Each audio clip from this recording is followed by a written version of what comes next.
Applause, America in the world. My record speaks for itself. I have been rated the fourth most bipartisan for a reason. I don't hold town halls because I don't want to be yelled at. Admitted Republican Representative Virginia Fox. Translation: I'm scared of the people who elected me. Meanwhile, other Republicans brave enough toe-faced voters are getting absolutely demolished at Mike Lawler's town hall. Donnie Diaper's policies got torn to shreds. While at Mike Flood's event, the crowd started chanting, "Tax the rich," like they were at a Bernie Sanders rally. Is this the beginning of the Great MAGA Awakening, or just a temporary moment of clarity before we move on? I'd like to ask you a small favor. If you appreciate this content, please take a second to like this video and subscribe to the channel. Over 98% of you watch the videos without subscribing. It costs you nothing, but it makes a huge difference to us. So did you click the subscribe button? Great, thank you so much. Now back to the video.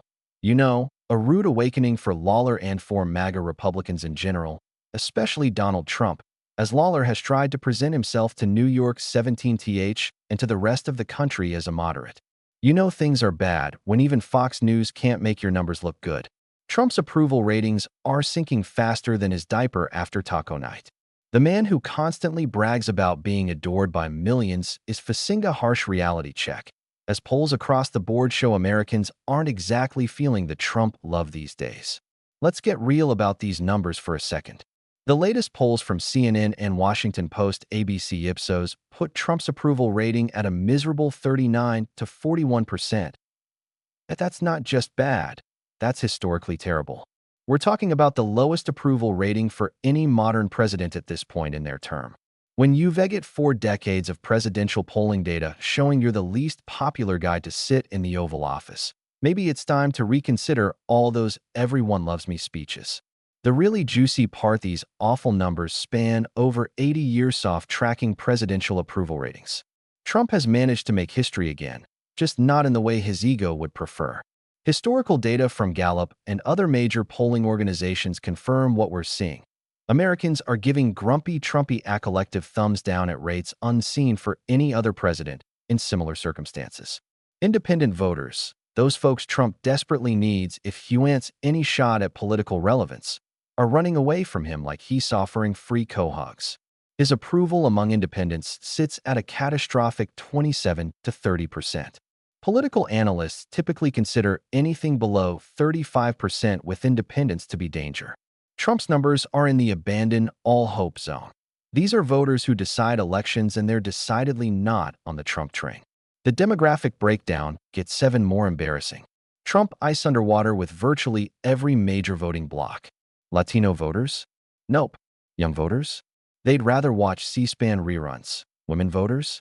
Let's just say his grab him approach isn't winning any converts, and black voters continue their long-standing tradition of seeing right through his nonsense. With approval numbers so low, they make his TV ratings look impressive by comparison. What makes this especially fascinating is how completely disconnected Trump's perception is from reality. While actual polls show Americans increasingly can't stand him, Trump continues to insist he's beloved by all. The gap between his claims of universal adoration and his actual approval ratings has never been wider. It's like watching someone brag about their perfect golf game while we can all see them whacking the ball into the pond.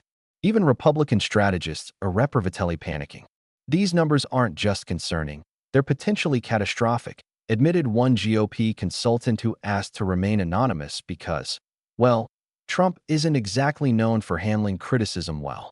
We're seeing weakness in demographics we absolutely need to win, and the president seems completely unwilling to adjust course. The situation with women voters is particularly dire. Trump's approval among women hovers around 35%, numbers that should terrify any political campaign.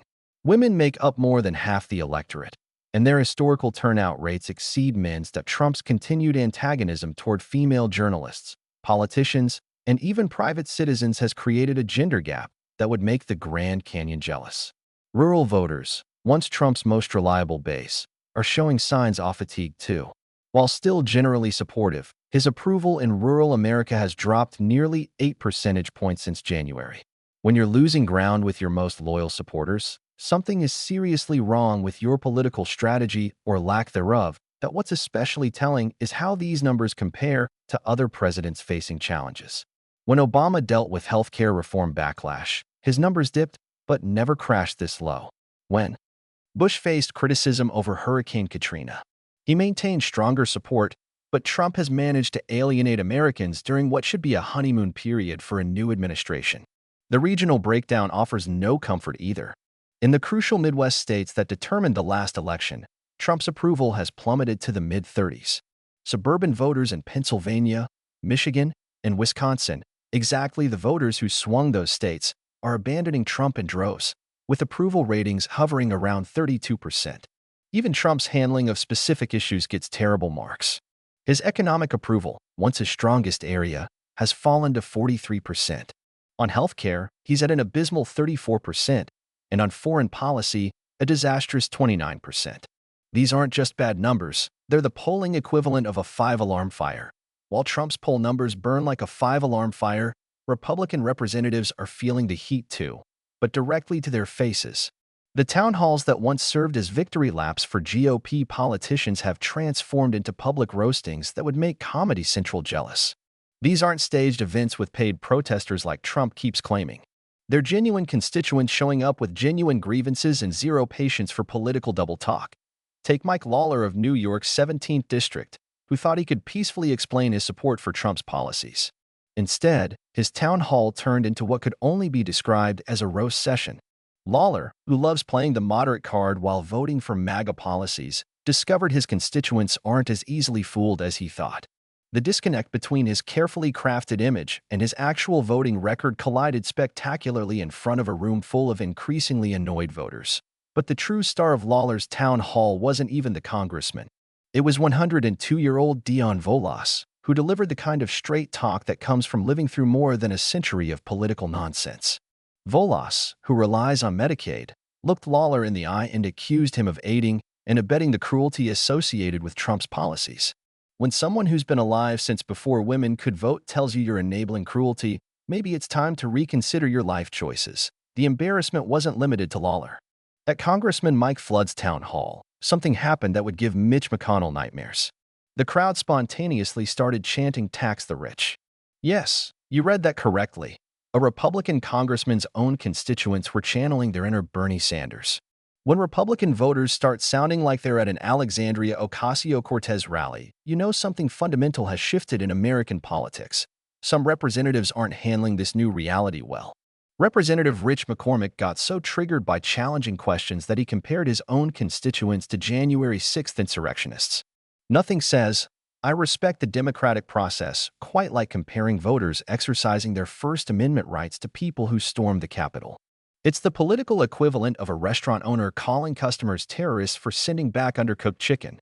Jay Abernaldi and Edwards faced similar hostility at their town halls, with Edwards getting a particularly brutal reality check when a veteran directly confronted him.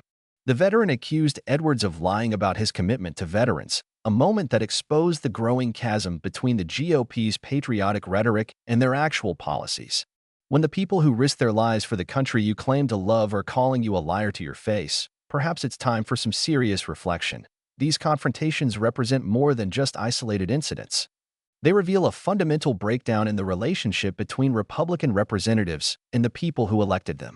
The GOP has spent years claiming to represent real Americans while pushing policies that hurt those same Americans, and the bill is coming due.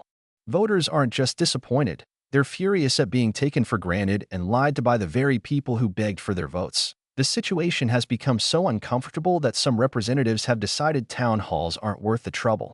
Virginia Fox actually admitted she doesn't want to be yelled at by the people who elected her, which is a bit like a dentist saying they don't want to look at teeth. Being accountable to voters is literally the job description, not an optional activity when you're feeling up to it. What makes these confrontations particularly significant is that they're happening in solidly Republican districts. These aren't progressive activists busting from blue states. They're the GOP's own voters expressing their frustration with representatives who seem more loyal to Trump than to their constituents. The social contract between Republican voters and their elected officials is fracturing before our eyes, with potentially seismic consequences for the upcoming election. Trump and his allies have tried to dismiss these incidents as the work of liberal plants or paid actors, But that excuse gets thinner each time another angry Republican voter stands up at a town hall. Unless the Democrats have somehow developed an army of Oscar-worthy senior citizens and veterans with decades of community history, the simpler explanation is that